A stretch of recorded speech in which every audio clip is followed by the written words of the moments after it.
studies have shown there is a bit of a point, right? Where money will bring happiness, right? If you're not eating, if you don't have shelter, if you don't have your basic necessities met, you're probably not going to be quite as happy as if you've got a full belly and a roof over your head and you're warm and you've got these necessities. But beyond that, studies have shown that money is a demotivator for human performance, unless the task is you build one widget, you get $1, one token, whatever. You build two, you get two. Money is a direct motivator for that. Anything that requires a level of creativity or some sort of personal satisfaction or gratification that's involved with it, money has the adverse effect on the individual that the more money you want to throw at that person in order to create more, be a better artist, right? Yeah. It actually has the opposite effect.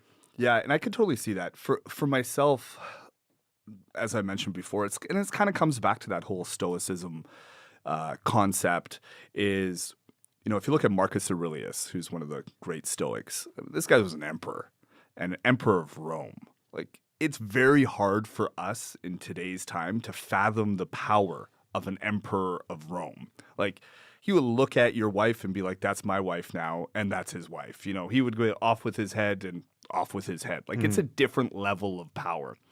Yet he literally had to tell himself daily that I'm just a man, right? That I will die, right? That I have mortality. That what's the point of being a man if I'm not doing something useful in life, right? And so and I'm paraphrasing because it's saying it completely different, but one of the things that stands out that I love about what he would say is, as human beings, we are the only species on the planet that can wake up and decide to keep the duvets over our head and go back to sleep. When a bee wakes up, what does a bee do? The bee does bee shit. When a grizzly bear wakes up, what does a grizzly bear do? The grizzly bear is being a grizzly bear. And every other life form, they're not thinking about tomorrow. They're not thinking about yesterday. They don't even have the concept of time, which is a blessing and a negative to us, right? But we are the only ones. And so what ends up happening, and why one of these reasons that I see so many people that are depressed, it is not even depression, it is boredom. We are not finding ourselves useful to society.